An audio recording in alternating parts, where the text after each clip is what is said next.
안녕하세요. 전 이제 60대 후반에 접어들고 있는 사람입니다. 한창 자라나는 아이들 키울 땐 도대체 시간이 어떻게 흘러가는가 모를 정도로 순식간에 시간이 흘러가는 느낌이었는데 이제 다들 자기 인생 찾아서 제 삶 살고 있으니 쏜살같이 흘러가던 시간이 언제 그랬냐는 듯 느리게만 흘러가는 것 같이 느껴지는 요즘이에요. 그동안 그리도 무서울 정도로 훅훅 지나가던 시간이 요즘엔 배로 느리게 흘러가는 것 같지만 자식 장성시켜 세상에 내보내는 어미로서의 의무는 어지간히 마무리가 되어가는 것 같으니 지금처럼 다소 헛헛한 마음이 드는 것 같은 이 시간이 이렇게 흘러가는 게 정상적인 거겠죠. 자식 키우느라 한참 고생만 하셨으니 이제 저 하고 싶은 거 원 없이 하고 살라며 부추기는 아이들 성화에 저도 뒤늦게 수영도 배우고 이것저것 모임에도 참여하고 그렇게 소일거리 삼아 지내니 이 생활도 나름대로 즐거운 점이 있다는 생각이 듭니다. 이제야 자식들만이 내 삶의 중심이 아니라 저 스스로 좋아하는 것들 하면서 내 인생의 중심이 저 자신에게 돌아온 것 같은 기분도 들어요.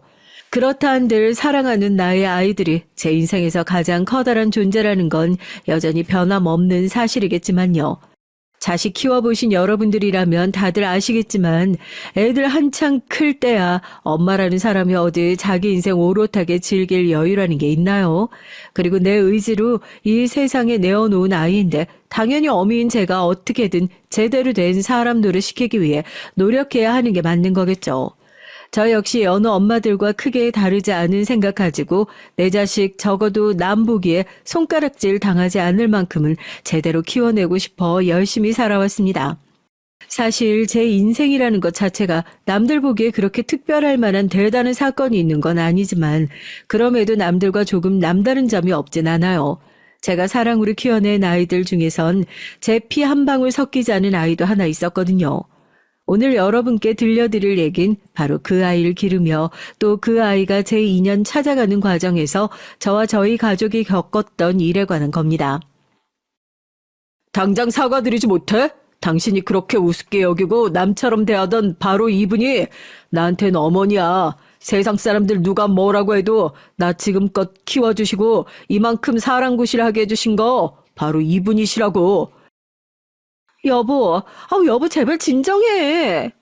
내가 지금 진정하게 생겼어? 입장 바꿔서 내가 장모님한테 당신처럼 이렇게 경우 없이 굴었어도 당신 그냥 넘어갈 수 있겠냐고. 날 얼마나 우습게 여겼기에. 내 피가 섞인 내 배 아파 낳은 새끼 키우는 것도 결코 쉬운 일이 아닐진데 피 한 방울 섞이지 않은 아이 키워내면서 마음고생 한 적이 없었다고 하면 거짓말이겠죠. 지난 세월 동안 제가 겪고 느꼈던 감성을 얘기하자면 사흘 밤낮을 떠들어도 그 마음이 다 해소되지 않을 것 같습니다. 일반적인 가정과는 조금 다른 모습의 가정을 꾸려오고 있었으니 그런 저희 가정을 조금은 모난 눈길로 바라보는 사람들 때문에 마음의 생채기를 입은 적도 있지만 아마 지금 여러분께 들려드리는 이 사건만큼 제게 큰 충격을 가져다 주진 못했을 것 같아요. 정말로 제가 문제의 인물과 혈연으로 묶여있는 사이였더라면 그런 일을 당했더라도 좀 더 당당해질 수 있었을까요? 제 처지의 특수함 때문에 도리어 처신을 제대로 하지 못한 것이 아닐까 혼란스러운 마음에 지혜롭게 대처하지 못한 건 아닐까 하는 고민도 많았습니다. 여러분, 지혜로운 여러분께서 제가 겪었던 일 들어주시고 여러분 각자의 지혜가 담긴 조언 한마디씩 건네주신다면 그보다 더 감사한 일이 없을 겁니다. 말씀드렸다시피 저희 집 아이들 중 하나는 제가 제 배 아파 낳은 제 친자식은 아닙니다.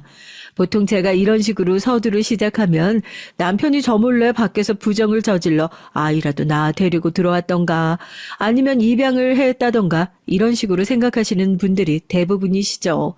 아마 제가 실제로 이런 일을 겪지 않았더라면 저 역시 남들이 그런 얘기할 때 그런 생각이 가장 먼저 떠올랐을 것 같아요. 하지만 그런 건 아니고요. 문제의 그 아이는 바로 제 남편의 늦둥이 동생이에요. 도련님은 남편에게 단 하나뿐인 형제였습니다. 저희 남편이 장남이고 막내인 도련님은 무려 제 남편과 20살 차이 어린 늦둥이 동생이었어요. 남편에게 듣기론 그 둘 사이에 남편보다 5살 어린 남동생이 하나 있었다고 하던데 어린 시절에 지병을 앓다 어린 나이에 세상을 등졌다고 합니다. 제가 한창 어릴 적에 그렇게 날 때부터 약하게 태어나 일찍 세상을 뜨는 아이들이 지금보단 훨씬 많은 시절이었어요. 지금보다 그런 일이 흔하긴 했지만 그렇다고 해서 부모의 사랑이 지금보다 덜하다고 할 수는 없었죠. 아직 채 다 자라지도 못한 어린 자식을 먼저 떠나보낸 부모의 슬픔을 감히 어찌 제가 형용할 수가 있겠습니까? 어린 남동생 그렇게 떠나보내고 당연히 시댁 분위긴 처참할 수밖에 없었겠죠. 역시 아직 어린 나이였던 남편에게도 어린 동생의 죽음은 평생의 아픔으로 남았을 겁니다. 그렇게 커다란 아픔을 경험한 집안에서 둘째 아들을 떠나보낸 지 무려 15년 만에 찾아온 아이가 바로 막내 도련님이었어요. 이젠 20살 성인이 된 남편도 생각지도 못했던 동생이 생겼다는 소식에 많이 당혹스러웠겠지만 그건 시부모님도 크게 다르지 않았을 겁니다. 아무리 지금보다 자식들 많이 낳는 시절이라곤 하더라도 큰아들과 20살 차이가 날 정도로 늦둥이 자식 낳는 일이 마냥 흔하기만 하진 않았을 테니까요. 처음에 저도 남편한테 20살이나 나이 차이가 나는 어린 남동생이 있단 소리 듣고 솔직히 속으로 많이 놀랐거든요. 특히나 시어머니께서 많이 당혹스러우셨을 겁니다. 이제 40대 중반 들어서는 나이에 당연히 폐경이 되었겠거니 생각했는데 덜컥 아이를 가졌을 거라고 생각을 못 하셨나 봐요. 아이 가지고 몇 달 동안이나 임신은 짐작도 못 하셨을 정도로 놀라셨던 것 같더라고요. 성훈이 그 녀석 생겼다고 나한테 처음으로 말씀해 주실 때 내가 부모님 본 중에 가장 민망하고 쑥스러워 하시더라고. 그러면서도 동생 그렇게 먼저 가고 난 다음에 부모님이 그렇게 기뻐하시는 건 처음 봤을 거야. 우리 집에 언제 그렇게 또 웃음소리가 날 수 있었겠어. 난 그것만 생각해도 우리 성훈이한테 참 고마워. 남편에게 있어 어린 동생의 존재가 얼마나 특별했을지 그 말을 듣는데 저도 공감이 가더라고요. 그렇게 눈에 넣어도 아프지 않을 정도로 예쁜 늦둥이 아들을 보셨으면 좀 오래오래 곁에 머무르면서 아이 크는 모습도 보시고 가셨으면 좋았을 텐데 안타깝게도 막내 도련님 태어나고 채 2년도 되지 않아 시아버지 먼저 돌아가셨다고 하더라고요. 암 발견한 지 석 달도 되지 않아 병세가 급격히 악화되어 사경을 헤매실 때도 남겨진 가족들 걱정에 편히 눈을 감지도 못하신 시아버지셨어요. 아이고 정훈아. 이걸 어쩌냐. 저 핏덩이를. 아직 사람 구실하려면 한참은 있어야 할 핏덩이를 남기고 내가 너한테 죄스러워서 어찌 눈을 감을지. 아버지 그런 말씀 마세요. 성훈이 제 동생이에요. 무슨 일이 있더라도 제가 저 녀석 끝까지 책임질 테니까 아버지 걱정하지 마세요. 미안하다 정훈아. 고맙다. 고마워 우리 큰아들. 이제 겨우 두 돌이 될까 말까 하는 어린 아들 남겨놓고 가시는 시아버지의 심정이 얼마나 막막했겠습니까? 결국 그 아이를 부모의 자리를 대신해 떠안게 된 큰아들에 대한 걱정과 미안함은 또 어떻고요. 하지만 아버지의 임종을 앞두고 그 사람이 호언장담했듯이 무슨 일이 있더라도 결코 자신의 피부칠 외면하지 않을 성정의 남편이었어요. 더군다나 막내 도련님이 어떤 아입니까? 둘째 동생 떠나고 난 이후로 슬픔이 가득한 집안에 아이 웃음소리가 들리기 시작하면서 영영 차갑게 얼어붙어 있을 줄로만 알았던 가정에 행복이 드리우기 시작했겠죠. 평생 다시 겪을 일 없을 줄 알았던 행복한 시간을 선사해 준 것이 바로 막내 도련님이었으니 비록 그 시간이 채 2년을 채우지 못할 정도로 짧았다 하더라도 남편에겐 평생을 추억하고 살 귀하디 귀한 시간이 됐을 겁니다. 그러니 제가 남편을 처음 만났을 땐 남편은 시댁의 실질적인 가장이었어요. 아직 젊은 20대 청년이었지만 부양해야 할 홀어머니에 어린아이까지 있었으니 아직 젊은 남편의 부담이 결코 적다고 할 수는 없었죠. 그런 자신의 처지를 스스로도 잘 알고 있으니 차마 제게 적극적으로 다가서지도 못하는 남편이었습니다. 제가 보기에 저 사람이 분명히 나한테 관심이 있는데 주변을 맴돌면서 우물쭈물 말을 붙이기는 해도 남자답게 적극적으로 굴질 못하더라고요. 나중에 그 사람 집안 사정을 듣고 나서야 그 사람이 왜 그렇게까지 소극적이었는지 이해할 수 있게 됐습니다. 내가 참 당신한테 염치가 없고 양심 없는 일이라는 걸 알면서도 욕심을 못 버려선 나 같은 아무것도 가진 것 없는 남자한테 시집와서 고생시킨 걸 생각하면 장인 장모님 원망 들어도 내가 할 말이 없지 뭐. 결혼하고 나서 저랑 살면서 이런 소리를 항상 입에 달고 사는 남편이었어요. 당연한 얘기지만 결혼한다고 해서 남편이 막내 도련님을 부양해야 하는 상황이 바뀌는 일도 결코 없었습니다. 저희 신혼살림 시작할 때도 막내 도련님 역시 저희 부부와 함께 살게 됐거든요. 아무리 저한테 좋은 마음을 가지고 있었다 하더라도 막내 도련님 제 손으로 키울 수 없었다면 아마 결혼은 포기하면 포기했지 자기같이 살고 싶은 사람하고 살겠다고 어린 동생 외면할 사람은 아니었습니다. 처음에 제가 가진 것 없는 데다 이제 고작 6살짜리 남동생 딸린 남자와 결혼하겠다고 했을 때 저희 친정 부모님 정말 뒤집어질 정도로 결혼을 결사 반대하고 드셨습니다. 너 미쳤니? 제정신이야. 네 배 아파 낳은 네 새끼 키우는 것도 여자 몸이 다 갈릴 판에. 뭐? 시동생을 데리고 같이 살아? 그것도 이제 고작 6살밖에 안 됐다면서. 걔 학교 누가 보내고 나중에 대학 간다고 하면 그 뒷바라진 또 어떻게 할 건데? 장가 보낼 땐 또 어떻고? 엄마, 그렇다고 나랑 결혼하자고 그 사람들어 자기 동생 그럼 버리기라도 하라고 그러라는 거야? 그건 도리가 아니잖아, 엄마. 그러니까 굳이 왜 그런 남자하고 결혼을 해서 고생을 사서 하겠다는 거냐고. 너 지금이야 그 남자 좋아서 눈에 뵈는 게 없어. 피 한 방울 안 섞인 애 키운단 소리 그렇게 절로 나오는지 몰라도 사람들이 괜히 검은 머리 짐승 거두는 거 아니라고 하는 줄 알아? 집에 돈이 썩어 넘쳐나는 것도 아니고, 없는 형편에 나중에 네 새끼들 키우는 데만 해도 허리가 빌 텐데, 거기다 네 시동생까지 같이 키우겠다고? 무슨 돈으로? 그래, 네 엄마 말 틀린 거 하나도 없다. 그리고 고생해서 시동생 어떻게든 다 키운다고 그래. 거기까진 그렇다 치자. 그만큼 키워준 걸 그나마 감사하게 여기면 다행이지. 받은 은혜는 다 받아놓고 나중에 돼서 피 한 방울 안 섞인 나이 많은 형수라고 불편해하고 외면하지 않을 거라는 보장은 또 어디 있어? 평소에 저희 친정아버지나 친정어머니 두 분 모두 어지간한 일 아니고서야 큰소리 내시는 분들이 아니셨기에 제가 남편과 결혼하고 싶다고 말씀드렸을 때 두 팔 벌려 환영하실 거라는 생각까진 하지 않았더라도 저렇게까지 목에 핏대를 세워가며 무조건 안 됐다며 강하게 반대하고 나오실 줄은 몰랐어요. 그 사람 객관적인 조건이 그리 좋지 못한 상황이라는 거 저도 모를 정도로 철부지까지는 아니었지만 그렇다고 해서 제가 그 사람한테 그렇게나 아까울 정도로 잘난 여자인 것도 아니었고요. 또 저희 친정 그렇게 잘 사는 편도 아니었고요.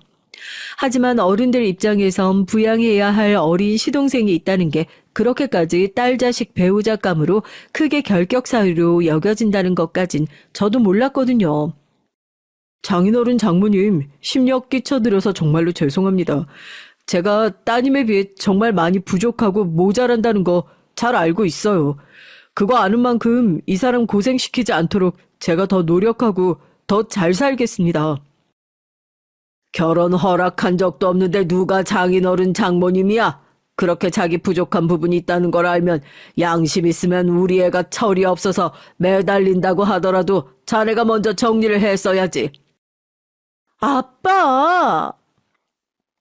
결국 제가 저희 부모님한테 외출 금지까지 당하고 방에 갇혀있자 보다 못한 남편이 저희 친정에 찾아와서 제 친정 부모님께 고개를 조아렸지만 그저 딸 자식 시집가서 고생할까봐 걱정이 이만저만 아니셨던 저희 친정 부모님의 냉대에 맞닥뜨려야만 했어요. 어떻게 그러실 수가 있어요? 그 사람한테 어린 동생이 있는 게 그 사람이 잘못해서 그런 것도 아니고 그러면 어린 동생 어떻게 되든지 상관도 하지 않고 나 몰라라 내팽개치고 나랑 같이 살자 그래요? 그 사람이 설마 그런다고 하더라도 제가 그런 사람하고 어떻게 결혼을 하겠어요? 살면서 한 번을 부모님 앞에서 반기 들어본 적이 없었는데 저도 저 때문에 남편이 그렇게 듣지 않아도 될 소리 들어가며 문전박대 당하는 모습 보니까 너무 화가 나기도 하고 오기도 생겨서 처음으로 부모님께 반항하며 결혼 허락을 받기 위해 고집을 피웠습니다. 때야 그 사람하고 결혼하지 않으면 정말로 내 인생 끝장날 것 같은 생각에 말 그대로 눈에 보이는 게 없었죠. 이젠 저도 나이 이만치 먹고 자식 다 키워낸 입장에선 참 그때의 제 모습 생각하면 친정 부모님께는 입이 10개라도 할 말이 없습니다. 남편이 사람이 진국이라는 점은 둘째 치고서라도 제가 부모가 되어 자식을 키워보니까 세상에 그 어떤 부모가 자식 고생할 것이 뻔한 자리로 사랑하는 자식 시집 보내고 싶겠습니까? 그런 부모님을 야속하게만 생각하고 제 고집을 있는 대로 부렸으니 제가 참 두 분께 불효녀네요. 결국 대부분의 부모님들께서 그렇듯이 저희 친정 부모님도 딸 자식 고집을 끝내 꺾지는 못하셨어요. 저러다 애 하나 잡지 싶어 마지못해 결혼을 허락해 주시면서도 여전히 걱정이 이만저만이 아니셨죠. 아이고, 이거사, 너 나중에 시집가서 고생이랑 고생은 있는 대로 다 하고, 그때 가서 왜 더 안 말렸느냐며 어미한테 원망이나 하지 마라. 매정한 것 같으니라고. 벌써부터 제 신랑, 제 시동생 편든다고 애미 가슴에 이렇게 대못을 박아? 엄마 죄송해요. 엄마가 뭘 걱정하시는지 저도 잘 알아요. 엄마 속상하시지 않도록 제가 앞으로 정말 잘할 테니까 그 사람 너무 믿게만 보지 마시고 조금만 더 지켜봐 주세요. 네? 고작 20대 초중반이나 되었을까. 한창 청춘의 가도를 달리고 있는 그 젊은 시절에 세상 풍파란 그저 우스워 보이는 것에 불과했을 치기 어린 나이였죠. 물론 살면서 정말 버티기 힘들 정도로 괴로운 일들을 겪으면서도 끝내 남편과 결혼한 걸 후회한 적은 단 한 번도 없습니다. 그땐 그저 부모님의 반대에 이겨내고 내가 원하는 사람과 평생을 함께일 수 있다는 생각에 마냥 행복하기만 했어요. 안녕하세요, 도련님. 우리 이제 정말로 같이 살게 됐네요. 잘 부탁해요. 네, 안녕하세요, 형수님. 아직 제 무릎 높이 조금 위로 올라올까 말까한 자그마한 아이였던 막내 도련님께 시선을 맞추며 인사를 건넸죠. 남편에게 저희 결혼 허락받기 전에 이미 소개받아 인사한 적은 있었지만 그래도 결혼해서 이제 정말로 같이 살게 될 거라고 생각하고 만나게 되니까 새삼 감회가 새롭게만 느껴졌어요. 낯선 형수님의 등장에 형 뒤에 숨어 낯을 가리면서도 제게 사랑받고 싶어 흘끔흘끔 저를 바라보는 어린아이가 참 사랑스럽게 느껴졌습니다. 남편도 성격이 점잖은 편인데 그게 집안 내력이었는지 막내 도련님 역시 어린아이 치곤 조숙한 부분이 있었고 의젓하고 조용한 성격이었어요. 돌아가신 시아버지께서도 그러셨다고 하니까 삼부자가 똑 닮아있는 모습을 보지 못한 것이 아쉽게 느껴질 정도였습니다. 저희 결혼 얘기가 나올 무렵에 시어머니 건강이 급격하게 나빠지셔서 결국 저희 결혼식을 보시지도 못하시고 시어머니께서 임종하셨어요. 저희 친정 부모님께서 남편과의 결혼을 반대하셨던 이유 중 하나가 시어머니 건강이 좋지 않은 것 때문도 있었거든요. 아무래도 시어머니께서 직접적인 경제활동을 하시기 힘드셔서 남편과 제가 시어머니와 막내 시동생 부양을 해야 했다 한들 시어머니께서 아직 정정하시다면 적어도 막내 도련님까지 저희 신혼집에 데려와서 같이 살 것까진 없다고 생각하셨을 겁니다. 그런데 시어머니 상태를 장담할 수 없으니 더더욱 막내 도련님을 저희 부부가 맡아야 한다는 생각에 더 그러셨던 것 같아요. 결과적으로 저희 친정 부모님 생각이 틀리지 않았죠. 남편과 결혼한 동시에 이제 갓 새댁이 된 제가 막내 도련님을 키우게 됐으니까요. 남편과 처음 만날 때부터 막내 도련님의 존재를 배제하고 저 사람과 함께 할 수 없다는 걸 누구보다 잘 아는 저였습니다. 제겐 당연한 일이었지만 저희 친정 부모님 입장에선 귀한 딸이 어린 시동생까지 부양해야 한다는 것이 억장이 무너지는 일이셨을 거예요.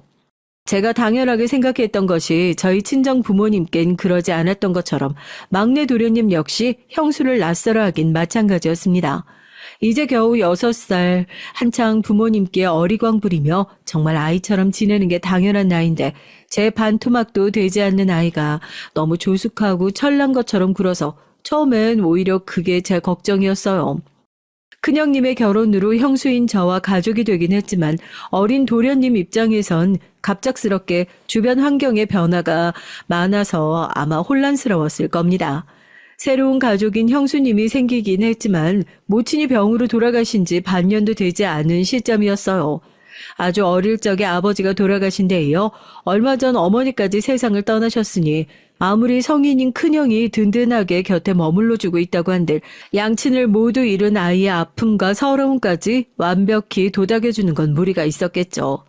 가뜩이나 부모 잃은 아이가 그 누구도 눈치 주지 않는데 형님 집에서 어른들 눈치 보고 있다고 생각하니까 너무 속상하기도 하고 마음이 참 아프더라고요. 제가 아직 서투른 부분이 많아서 도련님 불편한 점이 많겠지만 전 정말 도련님하고 가족으로 잘 지내고 싶어요. 그러니까 도련님도 저 형님 대하듯이 누나처럼 생각하면서 하고 싶은 말 참지 말고 다 했으면 좋겠어요. 알겠어요? 제 딴엔 어린 도련님 괜한 눈칫밥 먹지 말라고 하루라도 빨리 저희 부부와 함께 지내는 생활에 적응에 편해졌으면 싶어서 그렇게 말하긴 했는데 그렇게 말을 했어도 어린 도련님 입장이 마냥 편하지만은 않았을 겁니다.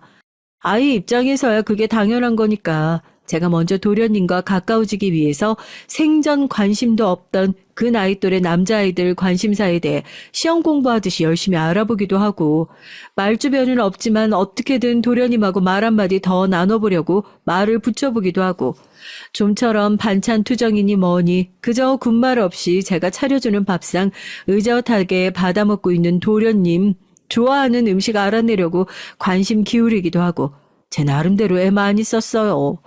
사실 그 나이 또래에 비하면 도련님이 그렇게 손이 많이 가는 아이는 절대 아니었죠. 제 방 어지르는 일도 없고 응석바지왕 거리가 먼 도련님이었으니 떼쓰는 일도 없고 오히려 제 입장에선 그게 다소 서운하게 느껴질 때도 있었지만 시부모님과 큰형님인 남편에게 가정교육 잘 받아 어릴 적부터 예의범절 바르고 깍듯하게 구는 도련님이 참 기특하기도 하고 짠하기도 하고 그랬습니다. 심지어 저 밥상차를 준비하면 귀신같이 알고 제 방에서 나와선 수저라도 놓고 그 고사리 손으로 물컵에 물 따르고 있는 걸 보면 참 기가 막히기도 하고 귀엽기도 하고 그렇더라고요. 남편과 결혼하게 되면 당연히 저 역시 막내 도련님을 책임져야 한다고 그렇게 굳게 다짐하긴 했지만 사실 저로서도 피 한 방울 안 섞인 어린아이 그 젊은 나이에 책임지기 결심하는 것이 그리 가벼운 문제는 아니었습니다.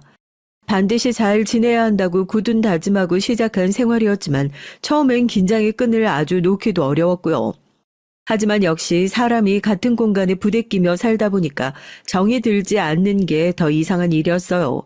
하물며 저희 도련님은 사랑하지 않으려 해도 그럴 수가 없을 정도로 의젓하고 착한 아이였습니다. 처음엔 부모님 다 잃고 의지할 곳 형님밖에 없는 막내 도련님에게 또 하나의 의지할 곳이 되어줘야 한다는 의무감이 더 컸지만 도련님과 함께 살기 시작하면서 그 의무감은 자연스럽게 애정으로 바뀌어갔어요. 사실 남편이야 아침에 출근하고 저녁 다 되어 퇴근해서 집에 돌아온 이후에야 보지만 그런 남편보다 더 많은 시간을 함께 보낸 것이 막내 도련님이었어요.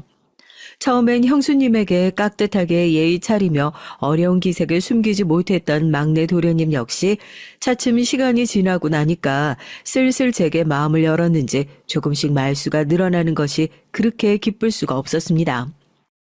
저희 친정 부모님 역시 요령 없는 어린 딸 자식이 시집 가자마자 애 하나 떠맡아 갖은 고생을 하고 있을 거라는 최악의 시나리오를 상상하셨던 것과는 달리 어른들에게 항시 예의 바른 모습 보이며 저와 잘 지내는 도련님 모습을 직접 두 눈으로 확인하시곤 다소 안심하신 것 같았습니다. 그래, 정서방 저 사람이 그래도 경우가 바른 사람이니까 그걸 보고 어른들 예쁨 받을 짓만 골라서 하는 모양이다. 거봐, 직접 보니까 생각했던 거랑 많이 다르죠? 우리 정말로 잘 지내고 있으니까 진짜 걱정 안 하셔도 돼요. 아, 그렇다고 부모가 돼서 어떻게 아예 걱정을 안 할 수가 있겠어. 아유, 걱정을 한다고 한들 응? 이제 와서 뭐 어쩌겠냐만. 그래도 애가 저렇게 사랑받을 짓을 하니 그건 다행이다. 그렇게 여기고 잘 지내야지 뭐. 저도 노력 많이 했지만 저희 친정 부모님 마음을 그 정도라도 돌릴 수 있었던 건 어린 도련님의 노력 역시 무시하지 못할 일이었을 거예요. 비록 내가 도련님의 부모가 아니니 부모님 밑에서 자라는 것만큼 채워줄 수는 없다 하더라도 내가 할 수 있는 최선을 다해 도련님 잘 키우겠다고 그렇게 굳은 다짐을 했습니다. 그러는 동안 남편과 저 사이에도 딸인 수영이가 태어나고 내 식구가 더할 나위 없이 단란하게 행복한 가정을 꾸려 지내고 있었어요. 집안에서 항상 막내 역할이던 도련님은 아기 냄새에 폴폴 풍기는 몇 살 차이도 나지 않는 갓난쟁이 조카딸을 바라보는 두 눈에 애정이 그득했습니다. 형수님, 어떻게 손가락 발가락이 이렇게 자그마할 수가 있죠? 건드리면 톡 부러질까봐 무서워요. 겁먹지 않아도 돼요, 도련님. 생각보다 악이 그렇게까지 약하지 않아요. 한번 잡아봐요. 갓난아이기를 혹여 제 손으로 다치게 할까봐 겁이 나서 차마 갓 태어난 제 딸아이를 건드리지도 못하고 망설이고 있는 사이 딸아이가 제 어린 삼촌 손가락을 덥석 쥐었습니다. 당황해서 흠칫 놀라면서도 잡힌 손가락을 상기된 얼굴로 바라보는 도련님 얼굴을 보면서 삼촌 조카 사이인 저 두 사람이 자라는 동안 정말 친동기 같은 사이로 그 누구보다 서로를 사랑하고 아껴주는 가족이 되어줄 거라 확신할 수 있었어요. 그렇게 소박하지만 남부러울 것 하나 없이 살고 있다 여겼던 어느 날 불행의 화마가 저희 가정을 덮쳐왔습니다. 사고라뇨? 그게 무슨 소리예요? 출장길에 올랐던 남편의 차가 빗길에 미끄러진 반대편에서 내려오던 차를 피하지 못해 그대로 사고로 이어졌다는 소식에 전 정말 이성이 날아가는 줄로만 알았어요. 안 돼, 여보. 안 돼. 여보. 남편이 위독하다는 전화를 받고 정신없이 택시를 집어타고 낯선 지방도시의 대학병원에 도착했을 때 남편은 이미 숨을 거두고 난 뒤였습니다. 오늘 아침까지만 하더라도 출장 다녀오는 길에 특산품으로 만든 간식 잔뜩 사오겠다며 도련님과 딸아이의 열아와 같은 배웅을 받고 집을 나섰던 남편이었어요. 어떻게 사람의 생사라는 게 이렇게 한순간에 갈릴 수 있는 걸까요? 불과 반나절 전에 여느 때와 다름없이 웃는 얼굴로 출근했던 남편이 이 세상에 없다니요. 전 그만 충격을 이기지 못하고 그대로 졸도해버리고 말았습니다. 아이고, 내 새끼 어떡하냐. 내 새끼 어쩌면 좋아. 간신히 다시 눈을 떴을 때 양쪽에서 제 손을 붙잡고 오열하고 있는 친정 부모님을 바라보며 이 믿고 싶지 않은 끔찍한 현실이 거짓이 아니라는 생각에 그만 낭떠러지 밑으로 떨어지는 기분이었어요. 소박하기 짝이 없는 장례식이었습니다. 평소 남편의 인품을 좋게 여겨주신 조문객들은 제법 많이 찾아와 주셨지만 애초에 남편 쪽에 남은 가족이라곤 어린 도련님 한 사람뿐이었어요. 이제 막 아장아장 걷기 시작한 우리 딸은 아빠의 죽음을 이해하기엔 너무 어린 나이였지만 이제 11살이 된 도련님은 하나뿐인 형제였던 큰형마저 자신의 곁을 떠났다는 것을 알고 있다는 듯 새파랗게 굳은 표정으로 상주용 양복을 입고 서 있었어요. 워낙 어려서 아이용으로 준비해준 상주용 양복이 너무 커서 허리가 돌아갈 정도였죠. 본래라면 아직 가족의 죽음에 대한 상실감을 느끼기에 이른 나이였지만 벌써 자기 부모를 떠나보낸 경험이 있는 아이는 익숙하다는 듯 장례 절차를 묵묵히 따르고 있었습니다. 그것이 무너져 내린 제 가슴을 더욱 찢어지게 만들었었죠. 조문객들 다 돌아가시고 어두컴컴한 새벽마다 저희 친정 부모님이 남편 영정사진을 바라보고 오열하시는 소리를 도련님과 둘이서 붙어 앉아 듣고 있었어요.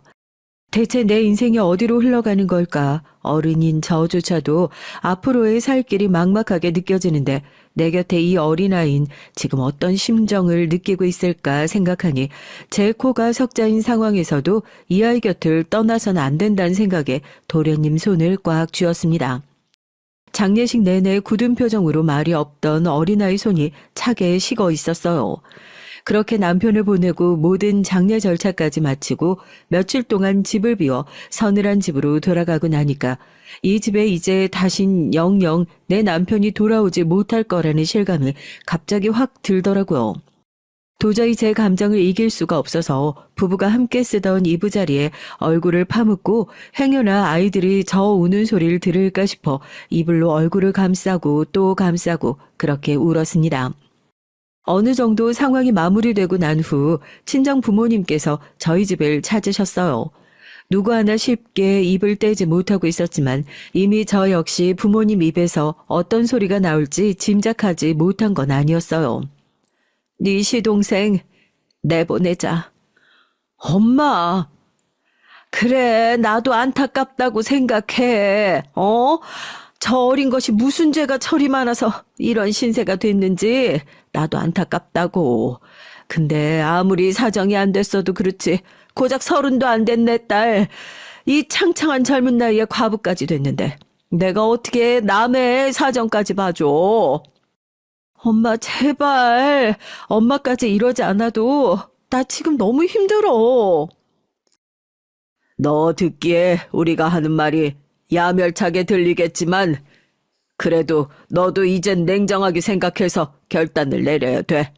너 이제 정서방도 없이 수영이 저 어린 것 홀몸으로 키워야 할지도 모르는데 피 한 방울 안 섞인 네 막내 시동생까지 정말 끝까지 책임져서 키울 수 있겠어?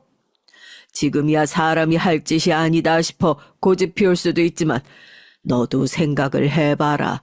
그저 감정만 앞서서 그럴 형편도 되지 않는데 고집 피웠다가 정말 형편이 나빠져서 도저히 네 시동생까지 키울 형편이 안 되면 그때 돼서 버리기라도 할 거야. 그게 애 입장에서 더 큰 상처가 될 수도 있어. 그럴 것 같으면 지금 상황이 이렇게 됐을 때 정리할 건 정리하는 게 서로를 위해서도 나은 선택일 수도 있다는 거야. 저희 부모님이 마냥 도련님을 미워해서 저런 말 하시는 게 아니라는 건 저도 잘 알고 있었지만 그럼에도 불구하고 도저히 부모님 뜻을 따를 수는 없었어요. 처음 저 결혼하는 거 반대하실 때만 하더라도 도련님의 존재를 탐탁지 않게 생각하는 부모님이셨지만 그동안 그들 사이에서도 보아온 정이라는 게 쌓여 있었습니다. 내심 저희 친정 부모님께서 도련님을 아끼고 계신다는 걸 저라고 모르지 않았죠. 그러니까 부모님 하신 말씀은 딸 자식인 제 생각을 최우선으로 하신 말씀이기도 하지만 냉정하게 상황을 판단해야 한다는 뜻이기도 했어요. 저 역시 남편 잃고 이제 당장 제가 밖에 나가 밥벌이를 해야 할 상황이 닥쳤는데 우리 딸 하나 아니고 도련님까지 책임지는 게 결코 쉽지 않은 일이라는 걸 저라고 몰랐겠습니까? 하지만 그 젊은 나이에 가족들이 보는 앞에서 임종도 하지 못하고 억울하게 떠난 제 남편을 생각하면 도저히 그럴 수가 없었어요. 저 역시 결혼해서 도련님과 한 식구로 지낸 시간 동안 정말 정을 많이 줬어요. 이미 부모님을 잃고 형님 따라 저희 집에 와서 살기 시작했을 때 그 어린 나이에도 어렴풋이나마 제 처지를 짐작하고 움츠러들어 있던 아이 모습을 떠올리면 그걸 그 아이에게 또다시 겪게 만들 수는, 그럴 수는 도저히 없었습니다.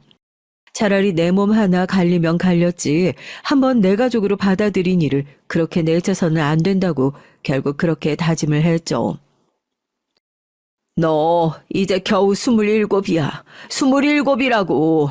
재가를 해도 충분히 할 수 있는 나이에 네 핏줄인 수영이면 몰라도 너 피 한 방울 안 섞인 정서방 동생까지 기어이 네가 책임을 지겠다는 거냐? 결국 제가 또 한 번 저희 친정 부모님 가슴에 대못을 박았을 때 저희 친정 어머니가 오열하며 제게 그렇게 화를 내셨어요. 그런 친정 부모님 입장을 이해하지 못해서 그런 결정을 내린 건 아니었어요. 두 분께서 제가 그렇게나 귀한 딸 자식인 것처럼 이젠 도련님 역시 제 딸아이와 마찬가지로 제 평생을 책임지고 키워내야 할, 제가 지켜내야 할 존재였기 때문이었습니다. 도련님, 비록 이제 형은 우리랑 같이 살지 못한다 하더라도 그 외에 우리한테 바꿔준 거 없어요. 여전히 나 도련님 보호자고 도련님 우리 가족이에요. 우리가 헤어지게 될 일 절대 없으니까 도련님도 절대 그런 생각하지 말아요. 응? 형수님, 그럼 저 정말로 고아원 안 가도 돼요? 아이 앞에서 티내지 않으려고 했지만 자라온 환경이 어린아이의 눈치를 빤하게 만들었어요. 그 아이가 그 한마디를 하기까지 얼마나 공포스러웠고 두려웠을까 생각하니까 다시금 마음이 찢어지는 기분이었습니다. 고아원이라니 무슨 소리예요? 내가 있는데 도련님이 고아원을 왜 가요? 형수님. 그렇게 사랑하는 사람을 잃은 두 사람이 서로를 얼싸안고 눈물이 마를 때까지 울고 또 울었어요. 차마 서로에게 쉽게 말을 꺼낼 수가 없어서 망설여 오다가 서로가 보는 앞에서 이렇게 시원하게 울어제끼고 나니까 남편도 떠나고 나서 처음으로 조금은 후련한 기분이 드는 것도 같았습니다. 너무 많이 울어서 눈이 새빨갛게 부어오른 아이가 제 손을 꼭 잡고 잠시 망설이더니 이렇게 말을 하더군요. 형수님, 그러면 정말로 저도 형수님 가족인 거면 저도 수영이처럼 그냥 성훈아 하고 이름 불러주시면 안 돼요? 워낙 조숙한 아이니 그동안 그저 기특하다고만 생각했는데 아이한테 그 말을 듣고 나서 망치로 머리를 한 대 얻어맞은 기분이었어요. 아무리 일찍 철이 들었다고는 하지만 아직 한참 어린아이였습니다. 그렇게 내게 마음을 열어달라고 해놓고 그렇게 가족이라고 해놓고 딸인 수영이와 시동생인 아이를 대하는 것이 다르다는 걸 눈치채지 못할 아이가 아니었는데 그래서 망설임 끝에 솔직하게 원하는 걸 얘기해준 고맙고 기특한 아이 손을 덥석 붙잡고 이렇게 말했습니다. 그래, 성훈아. 그렇게 할게. 우리 수영이처럼 성훈이도 나한테 아기인데 이제 정말 내가 우리 성훈이, 수영이 둘 다 엄마 할게. 아이의 눈꼬리에 눈물이 다시금 맺히는 것을 바라보며 정말 정신 바짝 차리고 살아야겠다 마음 먹었어요. 포기했으면 모를까 이 아이를 내 가족으로 내 자식으로 키우겠다고 선택한 건 오로지 저 스스로의 결심이었습니다. 한번 그렇게 결심한 이상 다시는 아이가 이런 소외감을 느끼지 않도록 비록 피 한 방울 섞이지 않았다 하더라도 이 아이의 보호자로서 또 엄마로서 살아갈 것을 먼저 떠나간 남편에게 맹세했어요. 여보, 우리 수영이랑 성훈이 내가 정말 잘 키울게. 나중에 당신 만날 때 부끄럽지 않도록 정말 최선을 다해서 우리 애들 내가 잘 키울게. 그 이후로 전 두 아이를 제대로 가르치고 잘 키워내기 위해 정말 닥치는 대로 일하기 시작했어요. 그나마 다행스러웠던 점은 비록 정규직으로 일하고 있는 건 아니었지만 결혼 이후로 학습지 방문교사 일을 조금씩이나마 하고 있었던 것이었죠. 남편이 성실하게 일하고 있긴 했지만 집안에 아이가 둘이다 보니 어쩔 수 없이 늘어나는 생활비에 보태기 위해 시작한 일이었어요. 감사하게도 그동안 저 일하던 걸 좋게 봐주신 분들 덕분에 일을 확 늘릴 수 있었습니다. 남편 일은 제 딱한 사정 알게 되신 것도 도움에 한몫을 했고요. 그나마 이제 초등학교 고학년에 들어선 성훈인 제 할 일을 알아서 찾아서 하는 기특한 아이였지만 아직 딸아이인 수영인 많이 어려웠어요. 하루 종일 바쁘게 일하는 딸 자식을 대신해서 친정 부모님께서 수영을 맡아 돌봐주셨습니다. 처음엔 제 처지 생각도 않고 걱정하는 부모 말 귀뚱으로도 듣지 않는 딸 자식 괘씸해서 성훈이에 대해선 묻지도 않으시는 부모님이셨지만 결국 두 분도 정에 약한 분이셨어요. 제가 혹여나 가뜩이나 상처가 많은 성훈이 마음 다칠까 싶어 두 분 앞에 성훈이 콧배기도 보이질 않으니까 먼저 성훈이 얘기를 꺼내는 부모님이셨어요. 만날 수영이만 데리고 오고 어린애가 혼자서 밥이나 잘 챙겨 먹고 있어. 결국은 성훈이까지 당신들의 손자로 품어주신 친정 부모님이셨습니다. 이후론 정말 저희 수영이와 다름없이 아이를 대하시며 지금까지도 우리 성훈이 하며 손자로 생각하시는 부모님이세요. 그런 부모님께는 정말 이루 말할 수도 없을 정도로 감사하고 또 죄송합니다. 성훈이는 공부를 아주 잘했어요. 워낙 어릴 적부터 철이 들어 성실히 공부하던 아이니까 항상 전교 1등을 놓치지 않았고 그런 아이인 제 자부심이 됐습니다. 아이가 법조인이 되고 싶다고 했을 때도 아이가 그저 기특했죠. 그럼 우리 성훈이처럼 똑똑하고 올바른 사람이 법관 안 되면 또 누가 법관이 되겠어?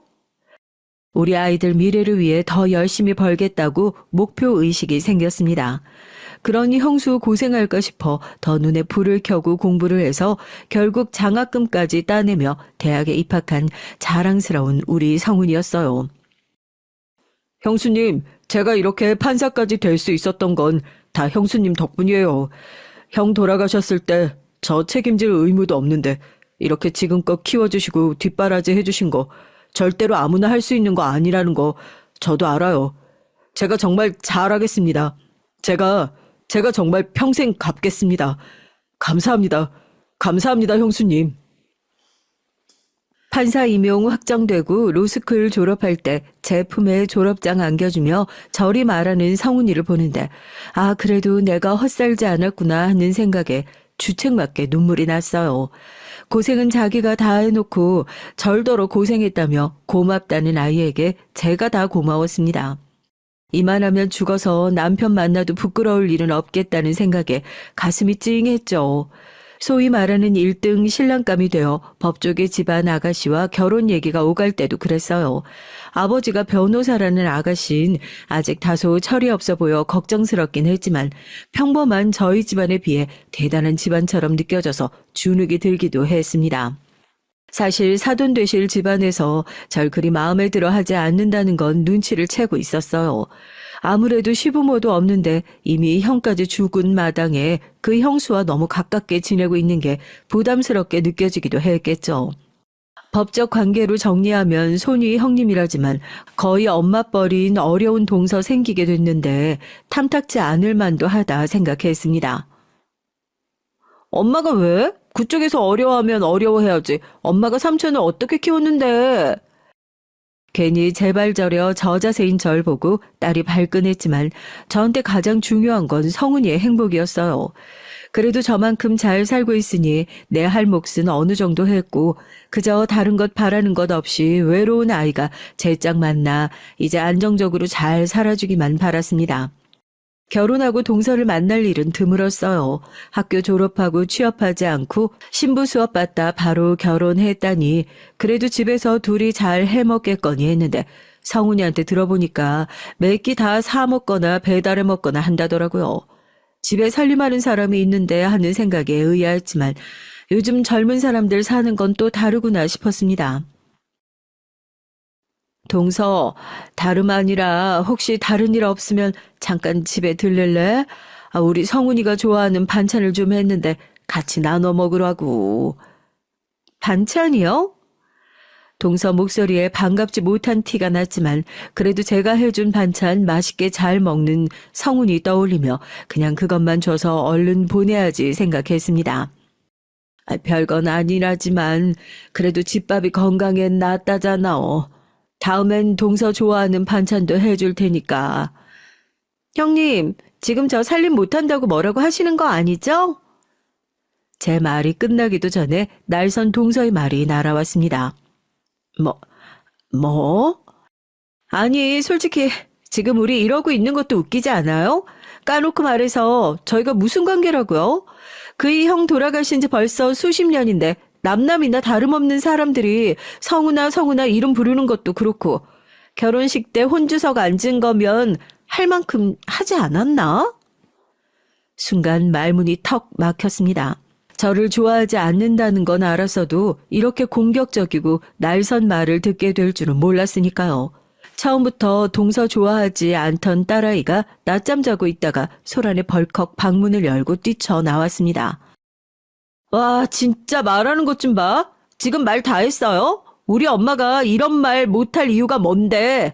삼촌 다 키워놓은 게 우리 엄마예요. 삼촌이 숙모 이렇게 막 나가는 거 알고는 있냐고. 얘 버르장머리 좀 봐. 내가 뭐 못할 소리 했어? 그럼 형님이랑 내 남편이 피 한 방울 섞였어요?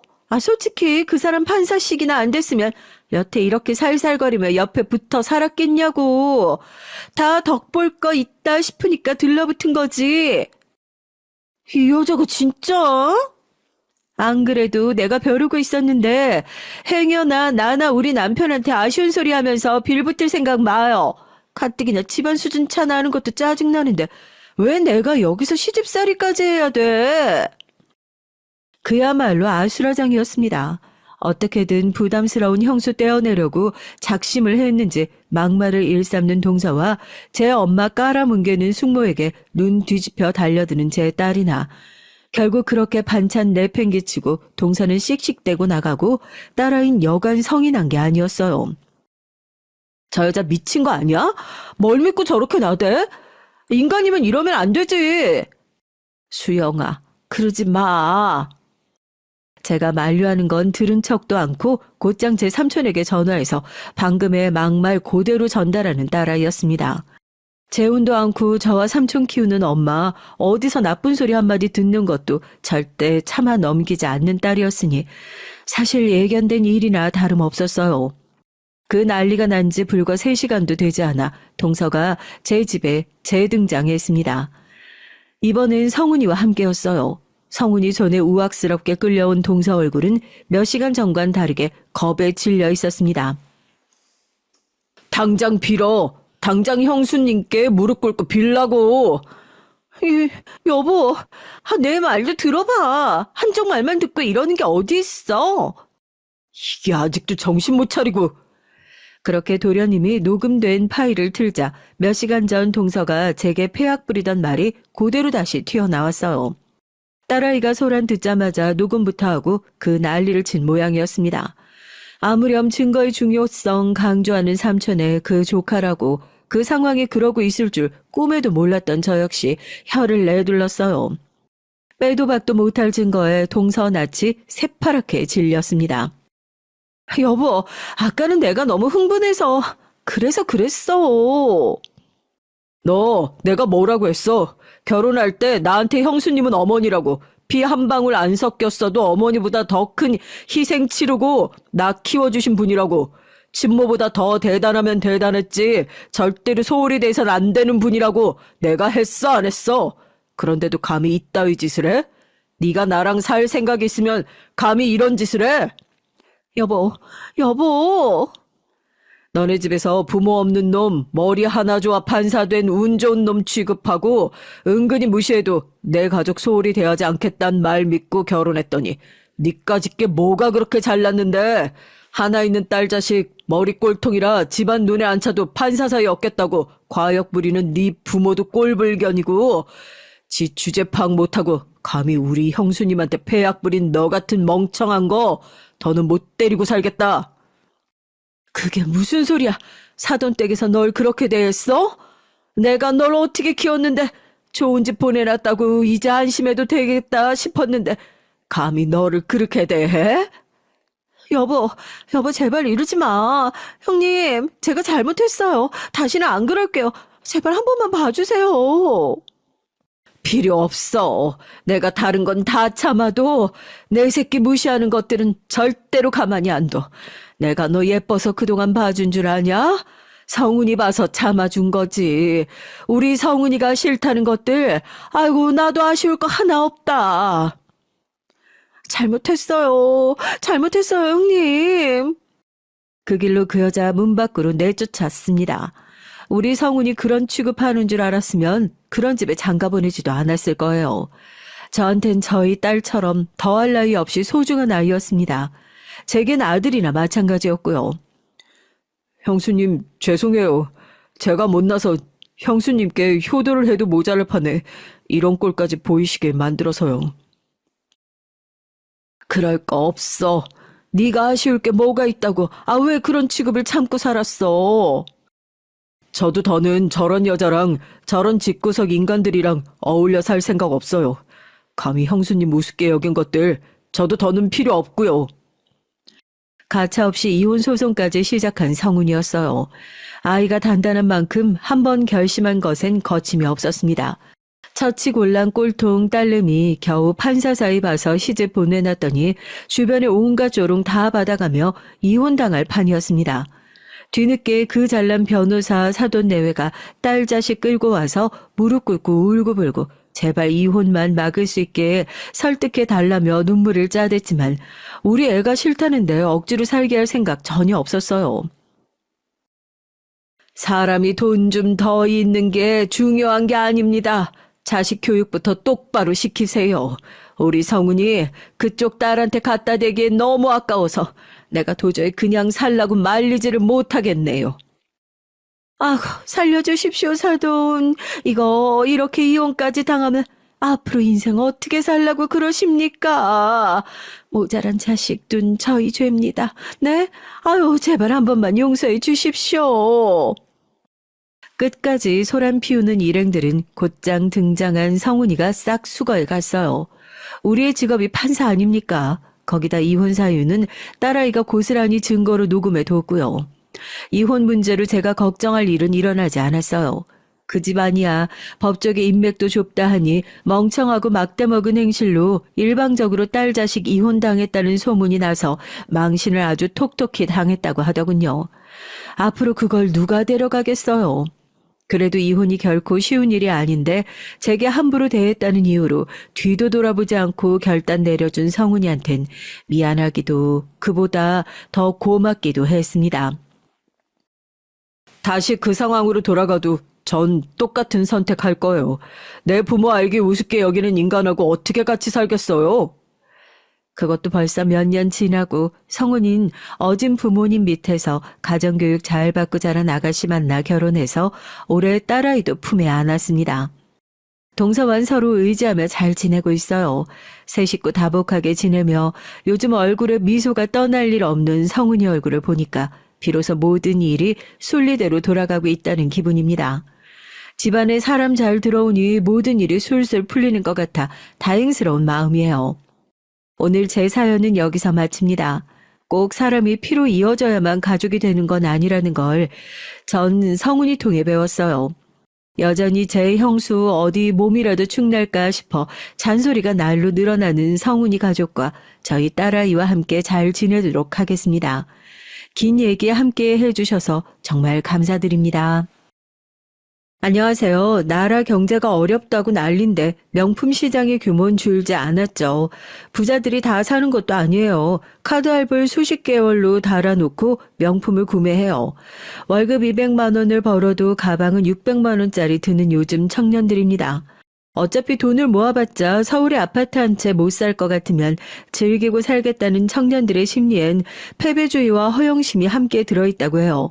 이 허영심은 어디에서 올까요? 비교에서 오고 남의 시선을 의식하는 것에서 옵니다. 저희 아버지가 그런 분이셨어요.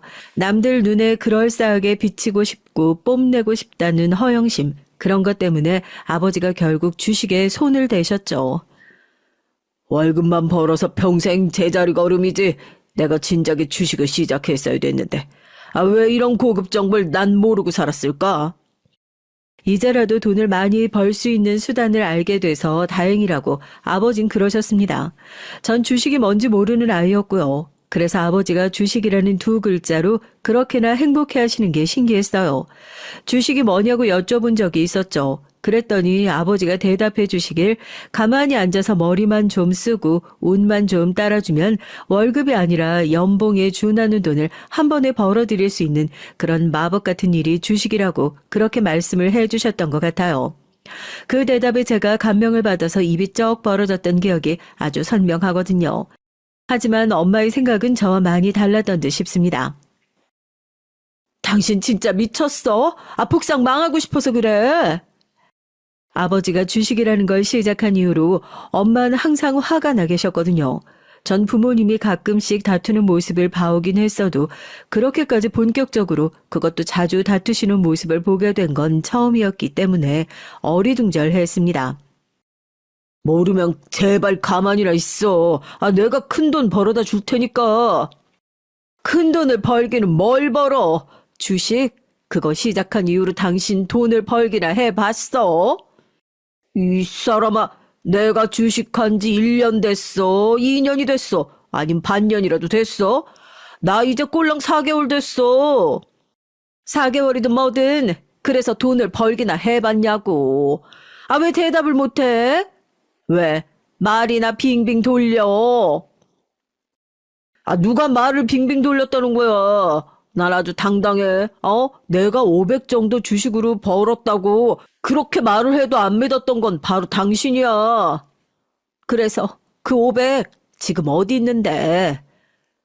그거는 이제 일단은 묻지 마. 뭘 묻지 말라는 거야. 얘기를 시작했으면 끝을 맺어. 그래서 그 500만 원 그거 어딨냐고. 주식으로 번 게 맞으면 그 돈이 있어야 될 거 아니야. 안 그래도 주식으로 번 돈 가짜 돈이라도 안 그래? 주식으로 번 돈은 가짜 돈이기라도 해? 이 사람이 자꾸 말을 왜 이렇게 경우 없이 뱉지? 당신 요즘 너무 예민해가지고 성격 다 버린 것 같아. 예민해가지고 성격 버린 건 당신 얘기겠지. 500만 원 벌었다는 거 순 거짓말이었다고 생각하면 되는 거지. 그 돈 어디에 있는지 당신은 한 번도 옳게 대답해 준 적 없잖아. 아니 그게 당신은 이해를 못하니까 그렇지. 설명을 해줘도 모르니까. 나 500 번 거 맞고 그건 이제 더 큰 돈 위해서 쓰이고 있는 중이야. 500 벌어서 그걸로 또 주식하겠다? 제발 좀 비꼬지 좀 마라. 크게 넣어야 크게 벌리는 거야. 꼴랑 10만 원, 몇십만 원, 이런 걸로 크게 돈이 안 된다니까? 500 번 김에 그걸로 더 크게 돈 벌겠다는 거잖아. 아주 대단한 장사꾼 납셨네. 내가 보기에 당신은 나하고 수준이 크게 다르지 않어. 주식 잘 모르는 수준이 비슷할 거라는 소리야. 대체 당신이 뭔 주식을 안다고 겁도 없이 자꾸만 뛰어드는 건데. 당신이 결혼 안 한 총각이라도 돼? 처자식 생각은 안 해? 혼자서 망할 것 같으면 100번이든 1000번이든 혼자 잘 망하라 이거야. 그런데 처자식 생각하면 죽었다 깨나도 망하면 안 되는 거지. 그럼 다 같이 죽자는 것밖에 안 되잖아. 당신 생각이 짧은 사람이라고 느낀 적 많지만 설마 이렇게까지 책임 없는 사람일 줄 몰랐다. 당신 지금 뭐라 그랬어? 처자식 먹여 살리려고 누구보다 밤낮 없이 노력하고 있는 나한테 당신이 그래도 되는 거야? 내가 나 혼자 잘 되자고 지금 이러냐고. 그럴 것 같았으면 나야말로 주식이니 뭐니 이런 거 안 했어. 쳐다도 안 봤을 거야. 근데 처자식한테 잘해주고 싶어서 내가 이러는 거잖아. 남의 집 와이프, 남의 집 애들보다 잘 먹고 잘 사는 거 그거 누리게 해주고 싶어서 내가 이러는 건데 당신은 왜 이렇게 내 말을 몰라주냐? 나 진짜 섭섭하다. 당신은 그게 문제야. 남의 집하고 자꾸만 비교를 해. 우리 옆집에 살던 윤선이 내가 잘 돼서 연초에 이사 가버린 이후로 그 증상 더 심해졌잖아. 그런 것 좀 그만해. 우린 그냥 우리야. 남들하고 비교하고 재고 따지고 하다 보면 끝도 없는 거라고. 이젠 날 정신병자로 몰아가는구만. 다 필요 없어. 내가 주식으로 잘 되기만 해봐. 지금 이딴 소모적인 언쟁도 다 필요 없는 게 되는 거니까. 두고 보라고 당신. 아버진 큰 소리를 떵떵 치셨고 몰래 그 광경을 지켜보던 전 아버지가 저렇게 자신만만해 하시는 건데 뭔가 이유가 있을 거라는 생각이 들었어요. 그래서 주식으로 잘 되고 돈을 벌겠다는 아버지의 외침에 기대감이 들었죠. 그러나 엄만 전혀 기대를 하지 않으시는 모습이었습니다. 엄마, 왜 자꾸 아버지한테 화가 나 있는 거예요? 아버지가 돈 많이 벌 수 있다고 하셨는데요? 그러면 좋은 거 아니에요? 정말로 돈을 그렇게 많이 벌 수 있다면야 좋은 일이다 뿐이니 너무너무 행복한 인생 역전이겠지. 하지만 난 그런 일 일어날 거라고는 생각 않는다. 그러면 엄만 아버지가 돈을 못 벌 거라고 생각하세요? 우리 딸 그런 거 괜히 궁금해하지 말고 자기 전에 기도나 열심히 해. 알았지? 무슨 기도요? 우리 집 망하더라도 길거리에 나앉지 않게 해달라는 기도. 한숨을 쉬시던 엄마의 어두운 얼굴보다 자신감과 흥분으로 가득 차 있던 아버지의 격앙된 얼굴을 더 저는 믿고 싶었어요. 엄만 자꾸만 뱁새가 황새에 따라가다 가랑이가 찢어진다며 걱정과 짜증을 담아서 아버지에게 잔소리를 하셨지만 전 아버지가 보란듯이 성공을 해내시길 바랐어요. 그러나 저희 집은 아버지가 주식으로 날리신 돈 때문에 7천만 원에 이르는 빚을 지게 됐습니다. 그것도 있는 돈 없는 돈 끌어모아서 다급하게 해결 볼 수 있는 건 다 보고 나서 남은 빚이었어요.